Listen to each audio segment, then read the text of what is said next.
총신대학원에서 교수 생활 10년 한 후에 이제 미국에서 목회를 한 지가 7년째 접어들었습니다. 저희 교회는 참 하나님의 은혜로 참 좋은 교회입니다. 미국의 교회가 20만 개가 넘는데 그 20만 개 교회를 조사해서 5만 3천 교회를 연구해서 그 가운데 가장 건강한 교회를 13개를 뽑았습니다. 그 가운데 하나 들어간 교회가 저희 교회입니다. 미국에서 책으로도 나오고 또 한국어로도 번역이 되어서 많은 사람들에게 좋은 모델의 교회가 되고 있습니다. 모든 것이 하나님의 은혜이지만 이런 좋은 교회를 세우는데 하나님께서 특별히 사용하신 분이 저희 교회 원로 목사님이십니다.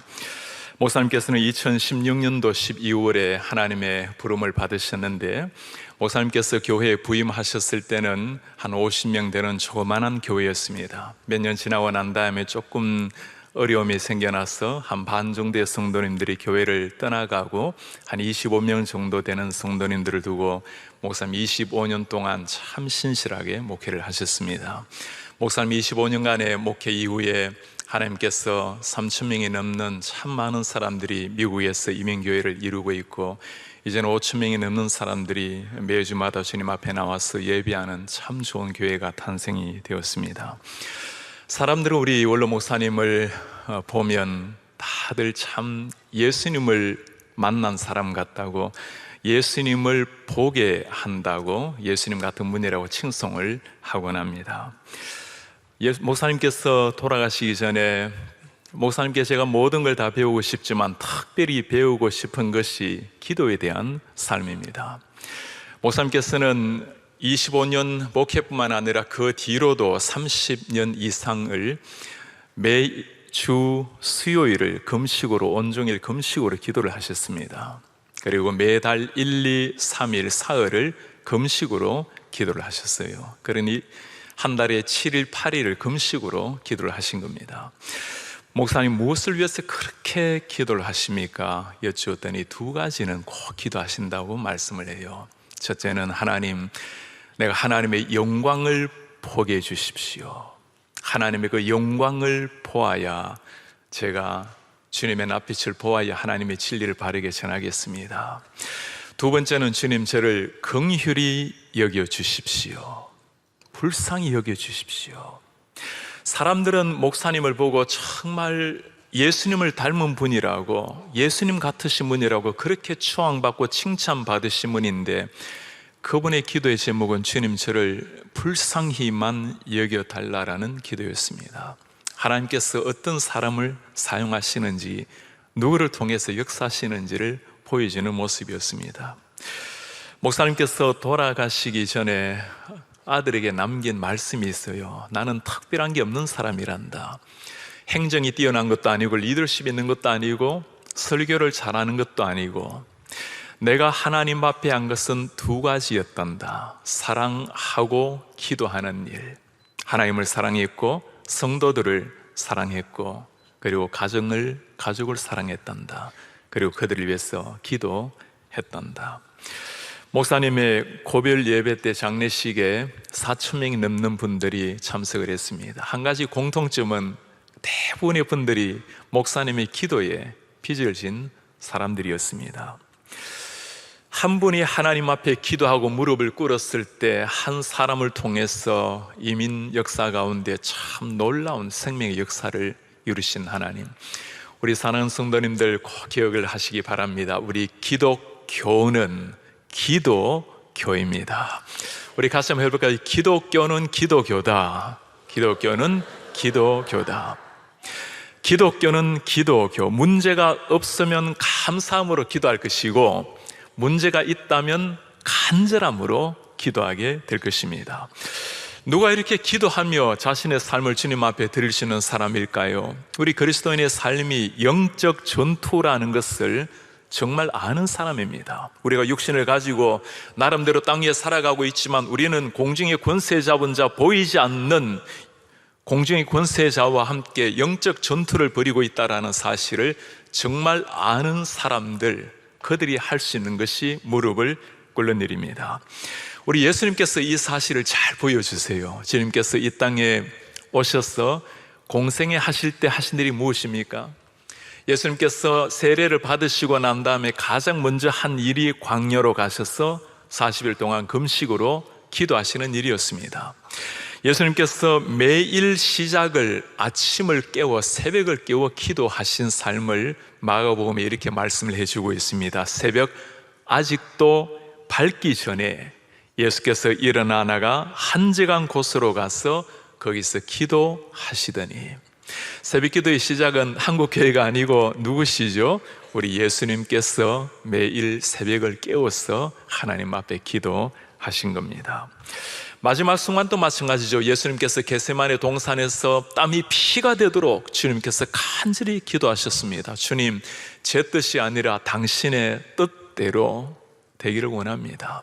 주님 돌아가시기 전에 십자가 위에서 마지막 그 죽음 문턱 앞에서 하셨던 것이 기도였습니다. 주님, 저들의 죄를 용서해 주십시오. 무엇을 하고 있는지도 모르고 있습니다. 처참하게 죽어가는 그 상황에 자신을 찔러 죽이는 그 원수된 자들을 위해서 주님, 저들을 용서해 주시기를 기도하신 우리 예수님, 지금 우리 하나님께서 하신 일이 뭘까요? 성경에는 성령 하나님께서 우리를 위해서 말할 수 없는 탄식으로 우리를 위해 기도하고 있다고 하나님이 말씀을 하고 계세요. 예수님의 삶이 기도의 삶이었고 지금 또 기도하고 계시는 주님이십니다. 사도행전의 역사, 성경의 부흥의 역사도 마찬가지입니다. 여러분, 사복음서의 제자들과 사도행전의 제자들을 살펴보면 분명한 차이가 나죠. 사복음서의 제자들의 삶과 사도행전의 제자는 전혀 딴판입니다. 사도행전의 제자들, 사복음서의 제자들은 예수님을 따라 다녔지만 예수님이 그들의 삶의 목적이 아니었어요. 사명이 목적이 아니라 예수님을 따라 다니지만 언젠가 예수님으로 말미암아 누릴 영광을 기대했던 사람들. 예수님께서 내가 십자가를 지어야 하리라 말씀할 때 베드로가 하는 말이 뭐죠? 주님, 십자가는 안 됩니다. 예수님 비참하게 십자가 지실 때 예수님을 부인하고 저주하고 도망갔던 베드로, 그 베드로에게 무슨 일이 일어난 걸까요? 사도행전 2장 3장에 넘어가면 한번 복음을 전했을 때 3,000명이 되는 사람이 변화를 받습니다. 그 엄청난 역사 속에 여전히 오후 3시 기도 시간이 되었을 때 베드로가 성전으로 기도하러 올라갑니다. 한 사람이 어떻게 이렇게 변화가 될 수 있을까요? 한 번 복음으로 말미암아 3,000명이 변화되는 역사. 사람들이 그 베드로를 잡아다가 매질을 가하고 위협을 가했을 때 예수님 때문에 매 맞는 것을 감격스럽게 여겼던 베드로, 사람이 그를 잡아다가 십자가 못 박을 때 내가 저게 감히 내 스승 예수님이 돌아가신 십자가를 지겠습니까? 나를 거꾸로 매달아 달라고. 이 사람이 상상하지도 못하고 세상이 감당하지 못할 한 전사가 탄생이 된 거예요. 무엇이 이런 사복음서의 제자를 사도행전의 이런 제자로 만들었을까요? 예수님께서 말씀하셨습니다. 예루살렘을 떠나지 말고 기도하라. 기도하면 성령이 임하시고 나면 반드시 권능을 받고 예루살렘과 유다와 사마리아 땅끝까지 이르러서 내 증인이 되리라. 기도할 때 성령의 역사가 일어날 때 전혀 새로운 사람으로 탄생되는 역사, 이것이 성령이 보여주고 있는 기도의 역사였습니다. 수많은 사람들이 교회를 나오기 시작하자 사람들이 많아지면 자연스럽게 일어나는 게 이 분쟁이죠. 히브리파, 유대파 사람들이 분쟁이 일어납니다. 주님의 제자들이 이렇게 분쟁이 일어나면 분쟁을 해결하기 위해서 뛰어다녀야 될 텐데, 여러분 그들이 한 말을 기억합니까? 우리는 말씀과 기도에 전무하겠습니다. 제자들이 깨달은 거예요. 하나님의 역사가 무엇을 통해서 이루어지는지, 아무것도 아닌 그들을 사용하시는 분이 하나님이셨고 그 비결 통로가 기도라는 것을 깨닫게 된 겁니다. 사도행전의 역사뿐만이 아니죠. 우리 한국교회도 마찬가지입니다. 모든 게 다 부족했던 한국교회였지만 한 가지 있었던 것이 있어요. 그게 기도의 역사입니다. 빌리 그레이엄 목사님, 세계 전 나라를 다니면서 복음을 전했던 목사님이 책에 특별한 세 나라를 소개하는 이야기가 나옵니다. 캐나다와 일본과 한국입니다. 새벽을 깨운 세 나라. 캐나다는 새소리가 새벽을 깨웠습니다. 자연이 아름다운 나라. 일본은 공장 돌아가는 기계 소리가 새벽을 깨웠습니다. 경제 대국. 한국은 무엇이 새벽을 깨웠을까요?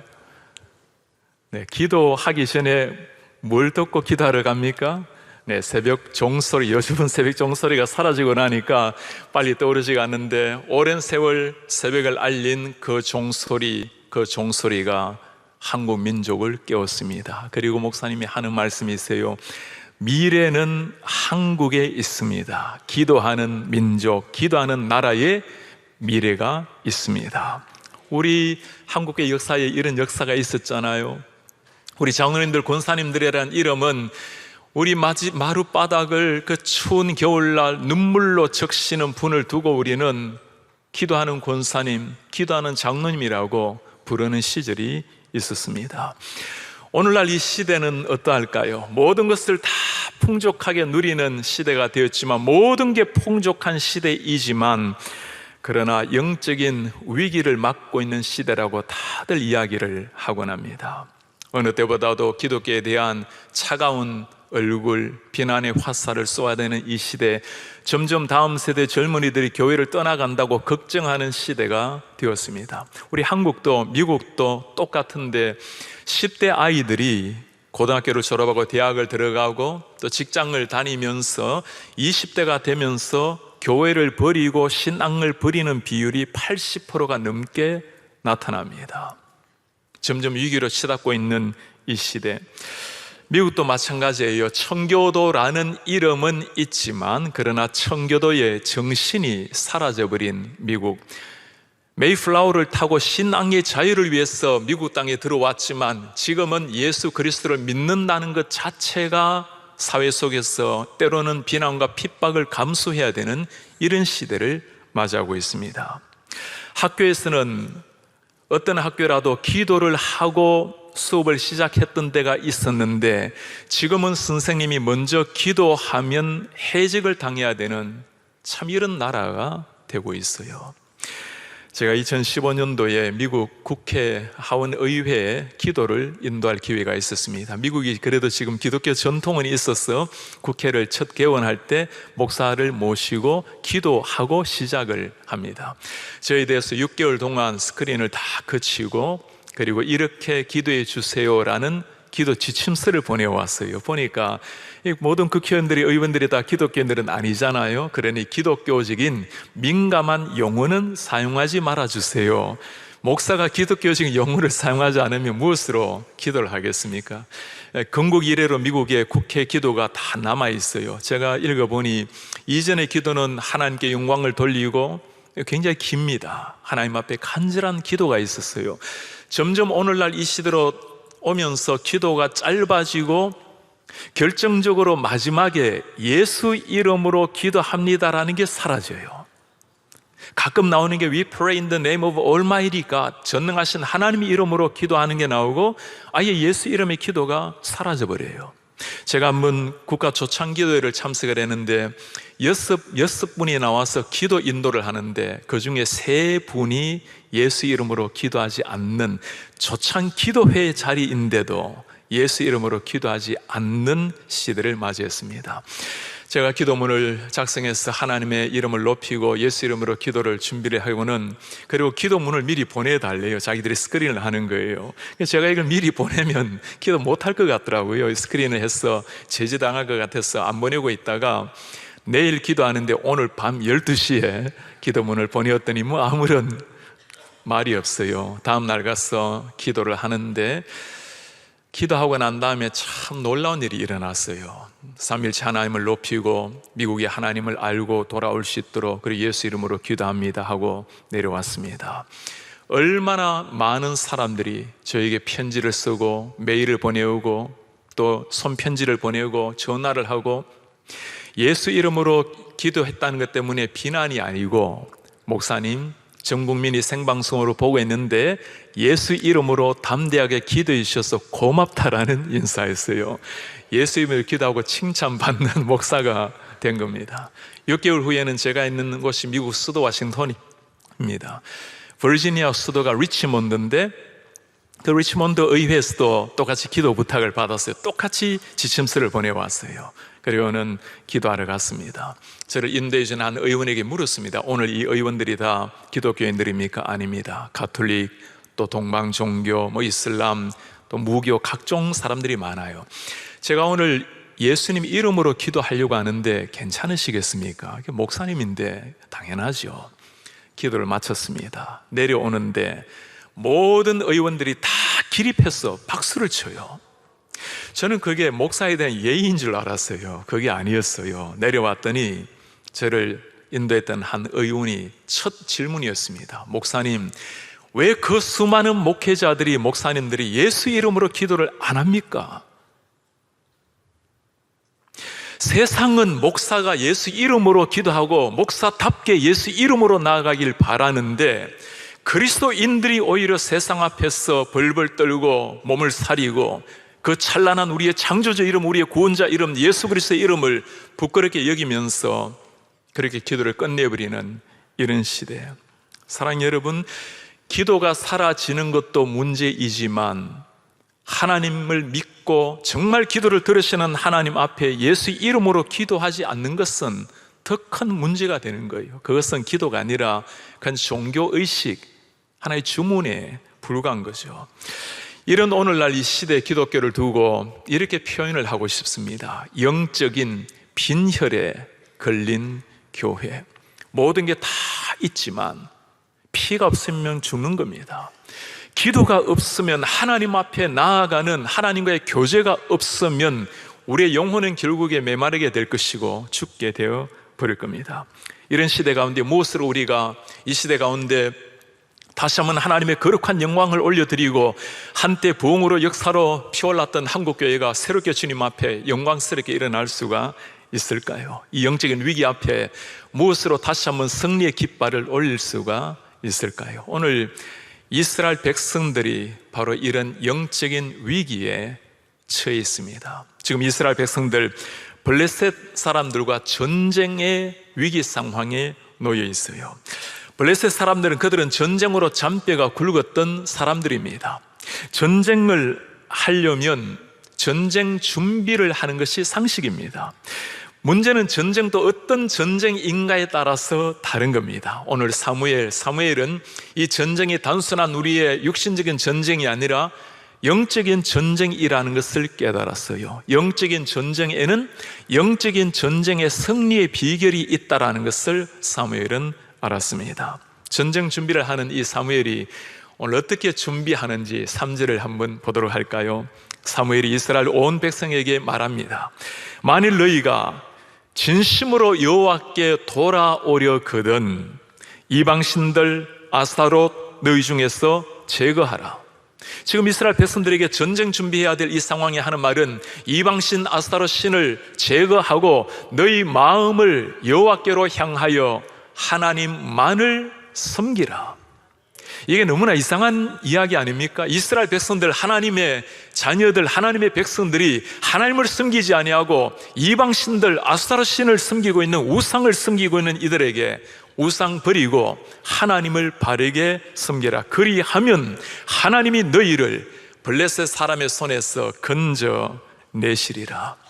사느냐 죽느냐의 이 갈림길에서 전쟁 준비가 아니라 지금 사무엘이 하는 일은 이스라엘 백성들, 하나님의 백성들이 하나님 앞에 회개하며 나아가는 일이었습니다. 우상 앞에 머리를 숙여버린 이스라엘 백성들의 역사를 보면 그 긴 세월 끊임없이 이들은 우상을 섬겨요. 여러분 궁금하지 않습니까? 왜 하나님의 백성들이 겉으로 하나님이 10계명에도 1계명, 2계명 다 우상을 섬기지 말라고, 여호와만을 섬기라고, 하나님을 경외하라고 그렇게 말씀하는데 왜 그렇게도 그들은 우상을 따라다니고 있는가? 이스라엘 백성들이 가나안 땅에 들어갈 때 하나님께서 하신 명령이 있죠. 절대로 우상을 섬기지 마라. 여호수아가 이 땅을 떠나면서 했던 부탁을 여러분 기억합니까? 너희들은 저 가나안 땅에 있는 강 건너에 있는 우상을 섬기지 마라. 어찌하든지 나는 내 집은 여호와만을 섬기겠노라. 그런데도 불구하고 이스라엘 백성들은 우상의 머리를 숙였어요. 바알 신을 섬긴 겁니다. 당시에 바알 신을 보면, 요즘은 고고학자들이 땅을 이렇게 헤집어 보면 이 바알 신상을 발견하곤 해요. 바알이 보면 이 두 손을 들고 있습니다. 한 손에는 번개를 잡고 있고 한 손에는 천둥을 들고 있어요. 여러분 천둥 치면 뭐가 떨어집니까? 비가 떨어지고 번개치면 뭐가 내리죠? 불이 내립니다. 그러니 바알이 무슨 신이에요? 불과 물을 다스리는 신으로 믿은 거예요. 그래 이 사람들은 끊임없이 바알을 믿으면서 왜 믿었을까요? 당시 사람들은 농경시대, 목축시대입니다. 뭐가 제일 필요했을까요? 물입니다. 그러니 물을 줄 수 있는 그 바알 신에게 머리를 숙이면서 바알이여 바알이 우리에게 비를 내려달라고, 불을 내려달라고. 하나님의 백성의 품위를 다 잃어버리고 우상 앞에 머리를 숙인 사람들, 그들을 향해서 오늘 사무엘이 하는 말입니다. 우상을 버리고 여호와 하나님 앞에 나오라. 이 시대 우리에게는 이런 우상은 없죠, 그죠? 그래도 수영로교회를 다니면서 하나님 앞에 고결하게 신앙생활 하는 우리가 우상을 둘 리는 없을 겁니다. 그러나 여러분 깊이 한번 물어보세요. 우상이라는 것은 하나님보다 엄청나게 그분 앞에 절하고 이게 아니고 하나님보다 약간 더 사랑하거나 조금 더 내 마음을 빼앗는 것이 있다면 그것이 우상인 거예요. 내 자녀들, 남편, 아내, 내 직업, 내 비전, 내 성격, 내 기질, 때로 내 자아, 그냥 나는 나대로 내 생각대로 신앙생활하고 좀 나를 버려두세요.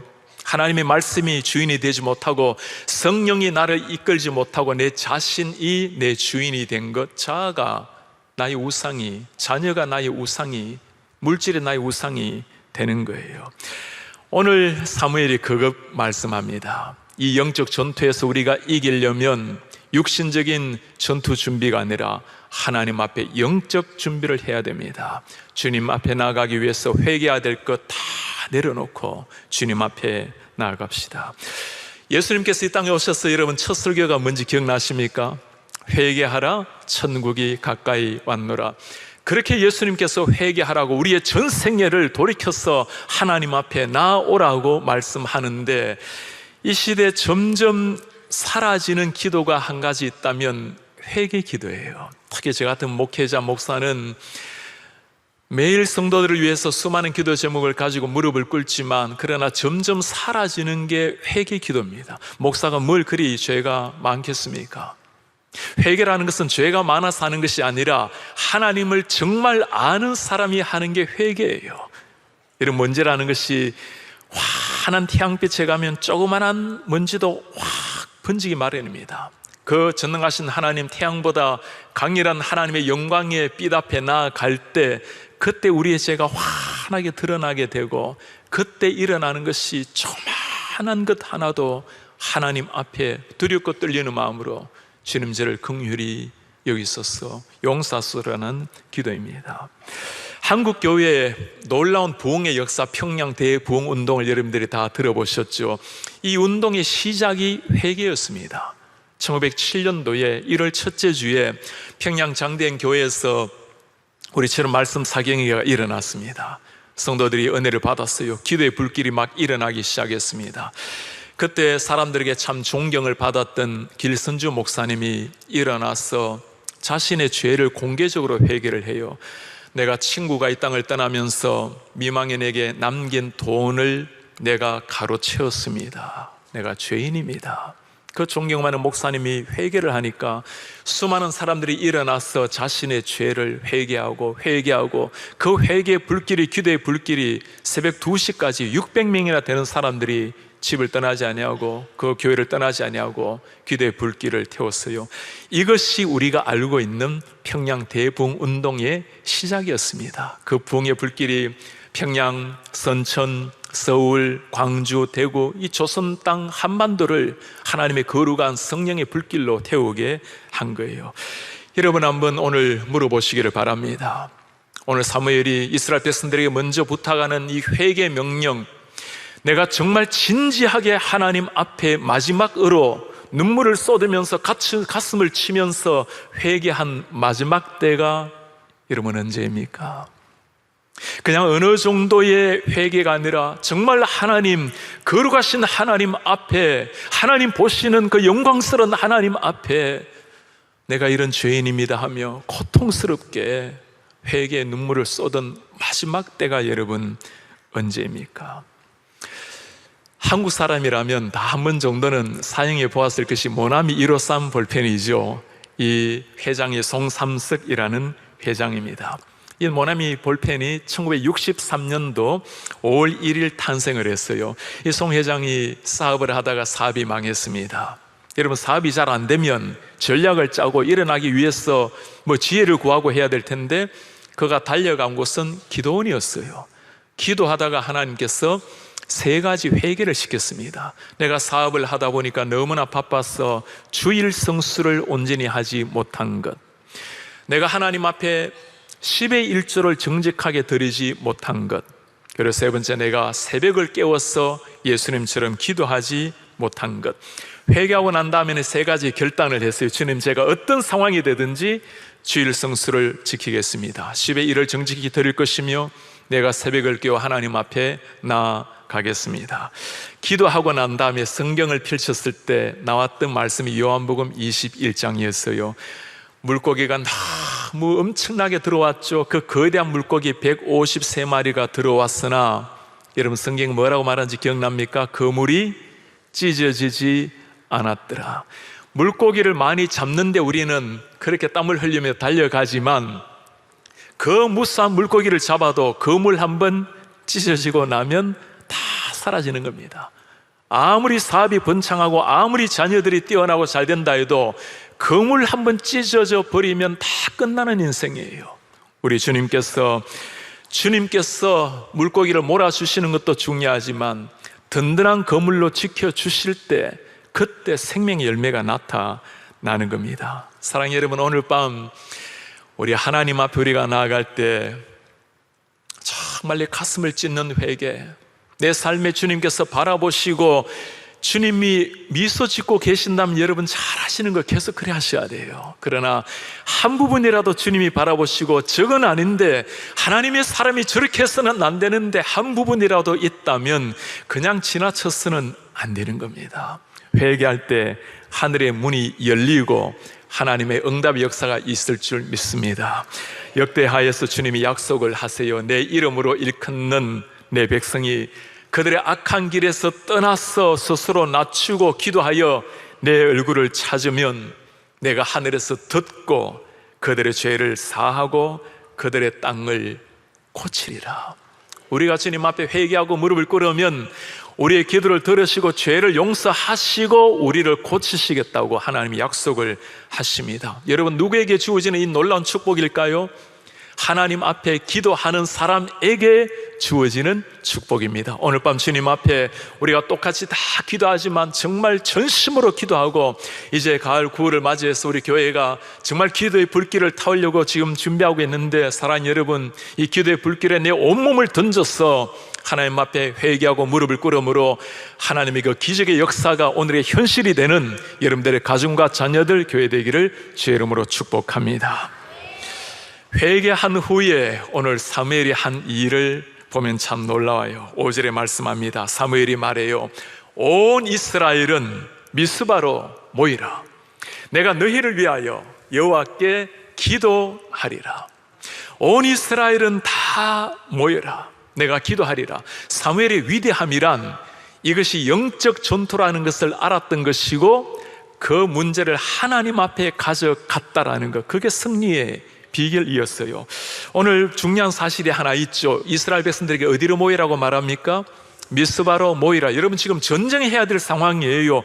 지금 저 블레셋 사람들이 눈앞에 다가와 있는데 죽느냐 사느냐 이 위기 상황 속에서 한 자리에 모이라고, 이게 도간에 든 쥐처럼 모이라고 말하는 사람, 정말 세상 현실을 아는 사람이라면 그리하면 안 된다고 말하겠지만, 그러나 사무엘은 알았습니다. 이 전쟁이 세상에 속한 것이 아니라 하나님께 속했다는 것을 알았고, 하나님께 속한 전쟁은 하나님께서 승리를 주셔야 이긴다라는 것을 깨달은 겁니다. 미스바로 백성들이 모였어요. 그들이 뭘 했을까요? 전쟁 논의가 아니었습니다. 6절에 그들이 미스바에 모여 물을 길어 여호와 앞에 붓고 그날 뭘 했죠? 종일 금식하고 거기에서 이르되 우리가 여호와께 범죄하였나이다. 전쟁을 앞에 놓고 그들이 했던 일은 종일 금식한 일이었습니다. 전쟁을 모르는 사람이 하는 일이 아니었어요. 영적 전쟁을 아는 사람이 하는 일이 금식에 주님 앞에 무릎을 꿇는 일이었습니다. 우리가 예수님을 다 믿고 기본적으로 기도를 하지만 적군이 지금 눈앞에 와 있는데 죽느냐 사느냐 이 위기 상황 속에서 정말 하나님 앞에 무릎을 꿇는 것, 우리가 머리로는 주님 앞에 기도하고 영적 전투에서 이기려면 하나님 앞에 나아가고 말씀과 기도로 이기고 머릿속에는 그게 남아있어요. 그러나 정말 적들이 쳐들어와서 내 앞에 칼을 겨누고 있는데 이 상황 속에서도 진짜 무릎을 꿇을 수 있는 사람, 정말 하나님을 믿고 그분이 나의 진정한 왕이요, 그분이 우리의 진정한 용사요, 천지를 창조하신 하나님이라는 걸 정말 믿는 사람이 할 수 있는 일이에요. 우리 사랑 여러분, 사복음서의 제자들에게는 이런 믿음은 없었어요. 그들도 기도했죠. 전도도 했어요. 나름대로 주님을 따라 다녔습니다. 사도행전의 제자들하고는 달랐어요. 진짜 믿은 거예요. 그런 사람들이 할 수 있는 게 진짜 무릎을 꿇는 일입니다. 우리 성도님들 다 우리가 기도하고 있지 않습니까? 정말 믿고 하나님만을 100% 의지하고 무릎을 꿇는 이런 우리 되시기를 바랍니다. 그 하나님이 아세요. 기도란 종교의식이 아니라 전적으로 하나님 앞에 내 자신을 맡기는 위대한 하나님을 의지하는 일입니다. 금식하고 기도하는 이스라엘 백성들, 도간에 든 쥐라는 것은 딱 이때 쓰는 말이죠. 이스라엘 사람들, 이 블레셋 사람들이 이런 기회를 놓칠 리가 없죠. 7절에 뭐라 합니까? 이스라엘 자손이 미스바에 모였다 함을 듣고 블레셋 사람들이, 그들의 방백들이 이스라엘을 치러 올라온지라. 한 곳에 모여 있으니 하루 종일 금식으로 기도하고 있으니 이거야말로 바로 한순간에 무너뜨리라고 쳐들어왔습니다. 세상 사람들은 세상의 원리로 지혜로 언제나 전쟁을 해요. 영적 전투의 승리의 비결은 다른 데 있는 겁니다. 세상의 무기의 강함이 아니라 하나님이 기뻐하시는가, 하나님을 정말 우리의 왕으로 섬기는가, 거기에 진정한 승리의 비결이 있는 줄 믿습니다. 모세가 손을 들었을 때 그때 하나님이 친히 싸우신다라는 것, 그게 사도행전의 역사뿐만 아니라 그 옛날 블레셋과의 싸움뿐만 아니라 오늘 또 일어나고 있다라는 것 믿는 여러분 되시기를 바랍니다. 이스라엘 백성들 기도는 하고 있습니다만은 이게 쉽지 않은 일이죠. 블레셋 사람들은 쳐들어오고 있고 하루 종일 금식은 했고 믿음이 없지는 않는데 온전히 있는 것도 아니고 벌벌 떨기 시작합니다. 그때 9절에 사무엘이 뭐라고 말합니까? 사무엘이 젖 먹는 어린 양 하나를 가져다가 온전한 번제를 여호와께 드리고 이스라엘을 위하여 여호와께 부르짖음에 여호와께서 응답하셨더라. 할렐루야. 여호와께서 응답하셨더라. 적군이 눈앞에 닥쳤는데도 눈 하나 요동하지 아니하고 하나님 앞에 번제를 드리고 예배하고 기도했을 때 정말 보석 같은 한마디가 있어요. 여호와께서 응답하셨더라. 여러분, 이 상황을 지켜보고 있는 하나님의 마음을 한번, 하나님의 눈을 한번 상상해 보세요. 적군이 쳐들어와 있고 하루 종일 금식하고 죽음의 이 위기 속에서도 태연한 모습으로 하나님 앞에 나아가 예배하고 기도하고 있는 그 사무엘을 지켜보고 계시는 하나님의 눈을 한번 생각해 보세요. 얼마나 감격스럽고 얼마나 자랑스럽겠어요. 하나님의 역사는 바로 그런 사람을 통해서 이루는 줄 믿습니다. 한 사람이 하나님 앞에 이 믿음으로 나아갔을 때, 이 믿음으로 주님 앞에 무릎을 꿇었을 때 전쟁에서 하나님 놀라운 역사를 일으켰습니다. 10절에 뭐라 말합니까? 사무엘이 번제를 드릴 때 블레셋 사람이 이스라엘과 싸우려고 가까이 오매 당연한 일이죠. 그 날에 여호와께서 블레셋 사람에게 큰 우레를 발하여 그들을 어지럽게 하시니 그들이 이스라엘 앞에 패한지라. 할렐루야. 우리 전능하신 하나님, 박수 제대로 한번 쳐볼까? 우리 하나님께, 우리 승리를 주신 하나님, 정말 마른 하늘의 벼락이라는 말이 이때 사용되는 말 아니겠어요? 하나님이 친히 싸우기 시작하는 거예요. 사람의 전쟁이 아니라 하나님의 전쟁임을 믿고 100% 하나님 앞에 바쳤을 때 하나님이 친히 싸우기 시작을 하는 겁니다. 하늘에서 떨어진 우박은 블레셋의 청동이 문화로 똘똘 뭉쳐진 그들의 갑옷을 뚫었고, 하늘에서 떨어지는 우박은 마치 가을 바람에 실려가는 낙엽처럼 한 사람 한 사람 다 피하게 되었습니다. 사무엘이 기도했을 때, 이스라엘 백성들이 하나님 앞에 무릎을 꿇었을 때 하나님이 역사하신 줄 믿습니다. 기도가 승리의 출발점이고 기도가 승리의 마침점이었습니다. 누가 이렇게 기도하시는 사람이었을까요? 그냥 기본 기도가 아니었어요. 죽느냐 사느냐 위기 속에서 진짜 믿고 진짜 하나님 앞에 드리는 기도, 하나님을 감동시키는 기도, 하늘의 문이 열리는 기도가 바로 이 믿음의 기도입니다. 기독교 역사, 구약 성경뿐만 아니라 초대교 역사가 기도로 말미암아 일어난 역사라 했죠. 종교개혁 마찬가지였습니다. 종교개혁은 우리가 말씀 개혁, 백투더 바이블이라고 말하잖아요. 성경으로 돌아가자, 진리에 대한 말씀뿐만 아니라 그들은 기도의 용사들이었습니다. 여러분, 우리가 종교개혁이라고 말하면 늘 먼저 떠올리는 사람이 마르틴 루터라는 이름이죠. 사람들은 루터를 종교개혁의 혁명가, 그리고 설교가, 그리고 위대한 신학을 저술한 신학자, 많은 이름을 씁니다. 그러나 루터 스스로는 자기 자신을 볼 때는 그는 목회자요 기도자였습니다. 루터는 매일 새벽에 2시간씩 기도를 했고, 일이 많을 때는 3시간을 기도했어요. 나는 일이 너무나 많아서, 오늘은 너무나 분주해서 기도하지 않고는 이길 수가 없느라고 기도한 사람입니다. 종교개혁 역사뿐만 아니라 선교의 역사도 마찬가지였어요. 여러분, 선교회 이름을 떠올리면 모라비안이란 이름 들어보셨나요? 모라비안 선교회라고 우리가 부르고 있지만 사실 모라비안 선교회가 아니라 그냥 평범한 한 교회였습니다. 이 교회가 오늘날처럼 우리에게 세상을 그리스도의 피로 물들인 모라비안 선교가 된 데는 배경이 있어요.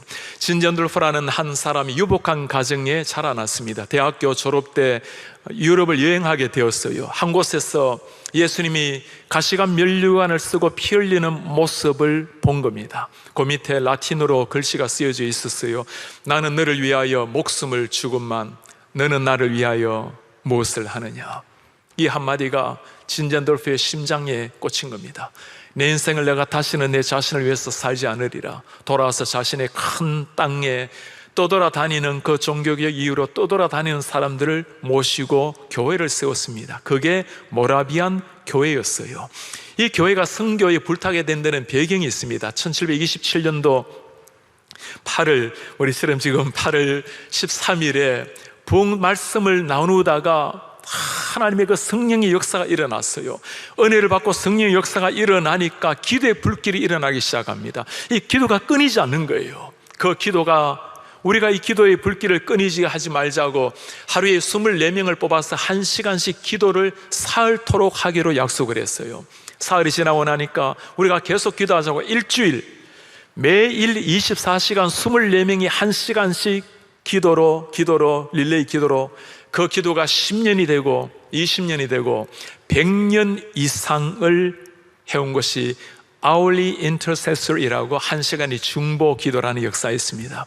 여러분, 기도를 하니까 무슨 일이 일어났을까요? 기도를 하니까 하나님의 마음을 품게 되었습니다. 자신뿐만 아니라 저 주관에 이방 영혼을 보게 된 거예요. 그때만 하더라도 선교라는 것이 그렇게 알려진 이름이 아니었습니다. 그 전에 모든 선교사님들 몇 명 되지 않은 시대였어요. 그들 가슴 속에 이방 영혼을 향한 마음이 불타기 시작을 한 겁니다. 때마침 저 카리브 쪽에 센트 타무스라는 섬에서 흑인들의 고통스러운 삶을 듣게 되었습니다. 그들이 그 땅에 잡혀 들어가서 그냥 평생 거기서 농업하고 농사 짓고 그렇게 살다가 그냥 죽어가는 흑인 얘기를 듣게 된 거예요. 그 노예들을 향해서 진전돌프가 도전을 합니다. 누가 가서 저 죽어가는 흑인들에게 하나님의 말씀을 전하겠는가? 당시 때는 한 번 들어가면 못 돌아오는 시대입니다. 배 타고 몇 개월을 가야 되고, 가다가도 죽고 가서도 죽고. 26명이 지원을 했어요. 그 중에 2명을 보내었습니다. 니치만이라는 사람과 도브라는 사람이었어요. 한 사람은 구두수선했던 사람이고 한 사람은 무덤 팔아서 근근히 살아갔던 사람입니다. 아무것도 모르는 사람들이었어요. 그들이 들어간 게 1700년도에 그 땅으로 들어갔습니다. 그곳에서 1732년도 그리고 1732년도 12월에 도착을 했어요. 가서는 교회를 세웠습니다. 그리고 복음을 전하기 시작해서 그 세인트 타모스의 놀라운 역사가 일어나기를 시작한 거예요. 제가 결혼한 지 10주년 때 제 아내와 함께 우리가 참 의미 있는 곳을 한번 가자고 해서 그 모라비안 선교회가 최초로 들어갔던 그 흑인 노예들에게 들어갔던 세인트 타모스를 찾아가게 되었습니다. 그리고 그들이 처음 세웠던 그 교회, 그 헤른후트 교회를 찾기를 시작했어요. 그 조그만한 섬에 일주일을 계속 돌아다니는데 200년이 더 된 모라비안 교회가 10개가 넘어요. 크지도 않은 섬이에요. 그러니 전 사람들을 다 복음화 시키겠다고 제가 찾다 보니까 1741년도 베다니 교회가 나왔어요. 32년도에 들어갔으니 9년 후에 세웠던 교회죠. 처음에 교회가 있을 텐데 찾다 보니 마지막에 아주 한 구석으로 들어갔더니 교회가 하나 나와요. 입간판을 보니까 뉴 헤른후트 모라비안 교회라고 나와요. 뉴라는 말 들어보니까 그들을 파송한 교회가 헤른후트 교회였습니다. 안으로 들어가 보니 금요일이었어요. 교회가 이쁘게 세워져 있고 흑인 여집사님들 두 분께서 막 즐겁게 청소를 하고 있어요. 그리고 제가 벽에 보니까 모라비안들의 문양이 있습니다. 우리는 예수 그리스도의 십자가의 복음, 예수 그리스도의 사랑을 땅끝까지 전한다고 문양들이 나와 있어요.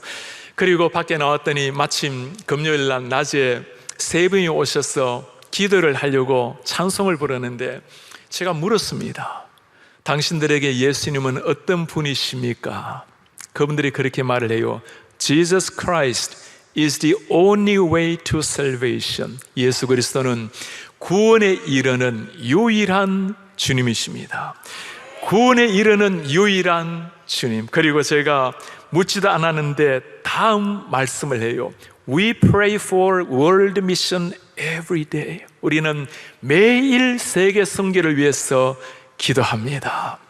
매일 세계 선교를 위해서 기도하는 사람들. 이 교회가 최초의 교회입니까? 물었더니 이 교회는 1737년도에 세워졌대요. 32년도에 들어갔잖아요. 최초의 교회가 어디 있습니까? 했더니 따라오래요. 숲으로 들어가더니 큰 바위가 나와요. 처음에 들어왔을 때는 이 백인 영주들이 이 선교사를 들어오게 했겠습니까? 두 명 멀쩡한 백인들이 흑인을 위해서 들어오니까 한 사람은 나를 노예로 삼아달라고 노예 신분으로 들어왔어요. 복음을 못 전하게 하니까 밤에 숲속에 몰래 와서 그렇게 복음을 전하고 5년을 그렇게 복음을 전한 겁니다. 그리고 교회를 세워서 그때 첫 세웠던 교회가 지금도 여전히 해풍을 견뎌내고 그렇게 있어요. 옆에 보니까 모라비안 선교사님들의 그 묻혀있는 묘비들이 있어요. 이제는 바닷바람에 다 실려나가고 하나 비석을 보니까 1746년도 비석이 나와요. 46년도라면 그들이 32년도에 들어갔으니까 아마 그때 도브와 니치만의 전도 때문에 예수님을 만났던 아마 이름 모를 어떤 흑인 노예 무덤이었겠죠. 주님을 정말 만났을 때, 기도함으로 말미암아 성령을 체험했을 때, 그때 세상 땅끝까지 예수의 피로 전 세상을 피로 물들인 모라비안 선교회가 탄생이 된 겁니다. 사랑하는 여러분, 우리가 무릎을 꿇을 때 미천한 그 사람들을 통해서도 우리 하나님께서 땅끝 선교를 이루실 줄 믿습니다. 그 옛날뿐만이 아니에요. 지금 또 마찬가지죠. 뉴욕에 가면 특별한 한 교회가 있어요. 브루클린 태버너클이라는 교회입니다. 이 교회는 짐 신발라라는 목사님이 계시는데, 제가 한국에서 교생활할 때 우리 두란노 출판사에서 부탁을 하나 해왔어요. 이분을 인터뷰를 좀 해서 한국교회 소개를 해줄 수 있습니까? 제가 그분에 대해서 연구를 쭉 해보니까 그리고는 그분을 만나서 연구한 후에 첫 질문을 했습니다. 참 목사님, 그 교회는 처음에 20명도 안 되는 조그만한 교회인데 지금은 10,000명이 넘게 엄청난 교회로 자란 거죠. 뉴욕을 변화시키는 한 목사님으로 알려진 분입니다. 제가 첫 질문을 그렇게 했어요. 목사님, 하나님께서 목사님을 통해서 정말 위대한 역사를 이루셨는데 목사님의 목회를 어떻게 요약을 하고 싶습니까? 첫 대답이었습니다. 저는 자격이 없는 목사입니다. 사관학교에 농구 선수로 들어갔다가 허리 부상을 입고 중퇴했습니다. 직장 다니다가 장인이 자네 저기 쓰러져가는 교회 하나 있는데 가서 목회 한번 해보시게나. 장인들은 제가 뭐 배운 게 있습니까? 무슨 목회입니까? 하나님이 하시면 하신다네. 하나님이 하시면 하신다네. 이 말 한마디가 가슴에 새겨진 거예요. 그리고는 가서 할 수 있는 게 뭡니까? 대학을 나온 것도 아니고 책을 읽은 것도 없고 운동만 하던 게 다인데 그분이 그렇게 말씀해요. 목사님, 제가 할 수 있는 게 아무것도 없었기 때문에 성령께 100% 의존했고 주님 앞에 기도의 무릎을 꿇었습니다. 그 기도의 무릎이 꿇었을 때 놀라운 기적의 역사가 일어난 거예요. 제가 지난달에 주일 틈을 내어서 그 교회 예배를 참석을 했어요. 1시간 45분 정도 예배를 하는데 처음에 1시간을 기도와 찬송을 계속해요. 그리고 한 30분 설교하고 광고하고 끝을 내요. 화요 기도회라고 극연합니다. 여러분, 그 뉴욕 중심가에 화요일 낮에 저녁에 기도회를 하는데 그 몇 천석이 한 자리가 없어요. 가득히 찹니다. 수많은 젊은이들, 수많은 사람 내려나와서 눈물로 가슴으로 찬송하고 나아가는 사람들. 아무것도 가진 것이 없고 배운 것이 없었기에 하나님 앞에 기도한 것뿐입니다. 여러분, 그게 전부죠. 찰스 댄리가 한 말이 있습니다. 모든 전쟁을 무릎으로 싸우라. 그러면 반드시 이길 것이다. 조지 밀러, 일생에 5만 번의 기도 응답을 받았다고 했던 조지 밀러가 한 말이 있습니다. 기도하면서 내 자신은 방해가 될 뿐이다. 그렇죠. 하나님의 능력을, 기적을 막는 유일한 것은 내 생각, 나의 제한밖에 없는 겁니다. 누가 이렇게 기도할 수 있는 사람이라 했죠? 하나님을 정말 믿는 사람. 우리 인생의 주인이 하나님이라는 것을 정말 믿는 사람. 그들이 할 수 있는 게 기도입니다.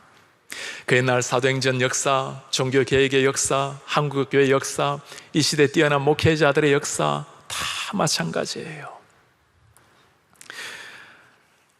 제가 하나님의 은혜로 박사 공부를 할 때 빨리 그렇게 신속하게 마치게 되었어요.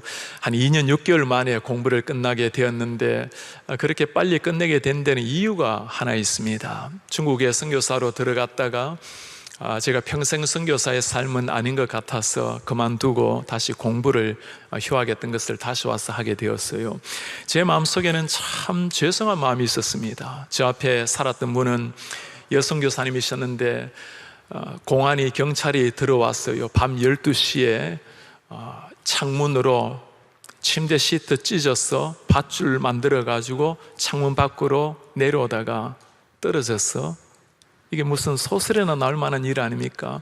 그리고 죽지는 않았지만 온몸이 다 부서졌어요. 그리고 한국으로 추방을 당했습니다. 그 여동생이 찾아와서 우리 언니 어떻게 좀 해달라는데 이 선교사 자체가 불법이니까 뭘 하겠습니까? 멀리서 섬겼던 장로님은 북녘 사람의 일로 그렇게 돌아가시는 일도 있었고, 저와 함께 한 방을 쓰셨던 선교사님은 잡혀 들어가서 3개월 동안 감옥살이 하다가 한 20km 빠져서 한국으로 추방을 당하게 됐어요. 그러니 그 무수한 사람들이 저렇게 고통스럽게 힘든데 제가 이 멀쩡한 젊은 날에 공부하고 있다는 게 너무나 죄스러웠어요. 공부를 한다면 빨리 끝내야 되겠다고, 보통 박사 공부를 하면 3과목, 4과목 정도 들어요. 제가 7과목을 첫 학기부터 듣기 시작했습니다.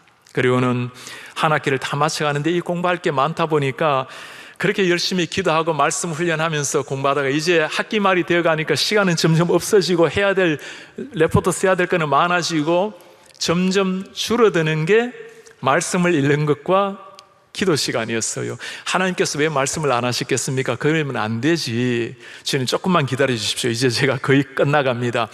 마지막 한 주를 남겨두고 있었어요. 수요일이 되면 모든 걸 끝내는데, 제가 당시 때는 미국 교회를 다니면서 순례하며 설교를 하고 있었는데, 이제 한 미국 큰 교회 약속을 해둔 주일이었습니다. 토요일 늦게까지 레포트를 논문을 쓰고 주일 맞지 않은데, 토요일 밤 11시에 인도 친구가 전화가 왔어요. 너무 미국이 5월이 되면 꽃 엘레지가 심해서 약국을 좀 같이 가자고. 그를 데리고 돌아오는데 제 차가 아주 조그마한 제일 작은 차인데 기름이 다 떨어진 거예요. 그 다음날 가는 길에 기름을 넣고 가리라 하고 나와서 보니까 이게 기름이 떨어져서 시동이 안 걸리는 거예요. 여러분, 문제가 나타나면 뭘 해야 될까요? 네, 기도해야죠. 기도를 했더니 시동이 걸려요. 그리고는 타고 가는데, 교회까지는 한 15분이면 가는데 시간 보니까 한 20분 좀 남겨져 있어요.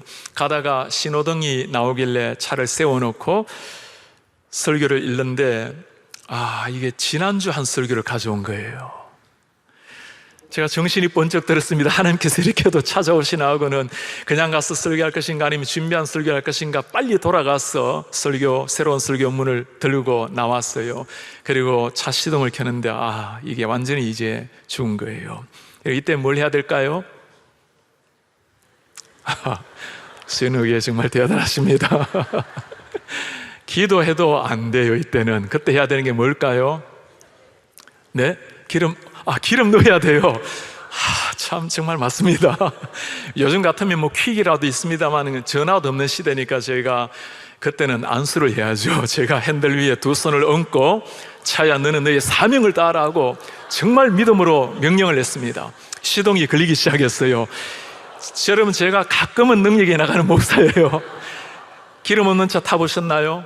오토바이 같아요. 두두두 가다 쓰다 기름이 아마 분사가 되면 가고 아니면 쓰고, 제가 이제는 잊었으면 이제 끝나는 거예요. 시간을 보니까 뭐 얼마 남지도 않고 신호등 뭐 다 무시하고 그냥 막 달리기 시작했습니다. 쓰면 이제 끝날 것 같아요. 그리고 주일 아침이라 보니까 차도 많이 없고 하니까 그래 막 달렸더니 한 2,000명 나오는 큰 미국 교회입니다. 이 목사가 시간이 되어도 안 나오고 뭐 셀폰도 없는 시대니까 제가 좀 늦었지만 아무 일 없는 듯이 들어가서 설교를 잘 마쳤어요.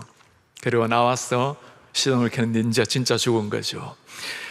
제가 그 차를 가만히 지켜보고 있으니까 보기는 멀쩡한데 기름이 없어서 나가지 않는 차, 이게 다 제 모습이에요. 목사요, 선교사요, 신학 박사를 공부하고 있는 사람인데 기름 없는 차, 기도 없이 아둥바둥 거리고 있는 제 모습을 본 거예요. 좀 있으니까 변호사 한 분이 오셔서, 목사님 어떻게 아직 안 가고 계십니까? 기름이 없다고. 가스스테이션이 주유소가 근처에 있다고. 시동도 안 걸린다고. 이분이 집에 갔어서 기름통을 들고 왔어요. 그리고 교회 학교 와서 제가 다 내려놓고 기도실로 들어갔습니다. 주님 죄송합니다. 제가 주님 앞에 기도하며 나아가야 되는데 기도하지 못하고 이렇게 너무 써내라고 바빴습니다. 그리고 간절히 기도하는데, 회개하는데, 기도하는데 한편 자꾸 내일 모레면 끝나는 이 자꾸 논문이 또 떠오르는 거예요.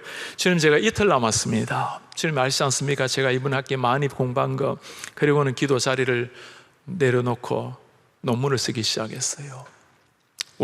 주일을 거의 밤을 지샜고, 월요일 도서관에 가서 노트북을 켜는데 노트북이 죽은 거예요.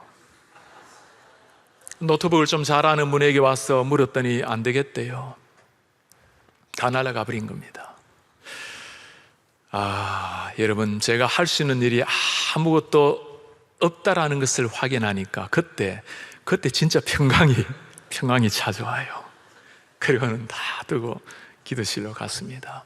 정말 하나님 앞에 회개로 주님 앞에 무릎을 꿇었어요. 주님, 제가 이게 아닌데 주님. 두 가지 생각이 났어요. 하나는 교수님께 부탁을 드려서 사정을 말하고 연기를 할 것인가, 아니면 그냥 이틀 만에 논문 2개를 써낼 것인가.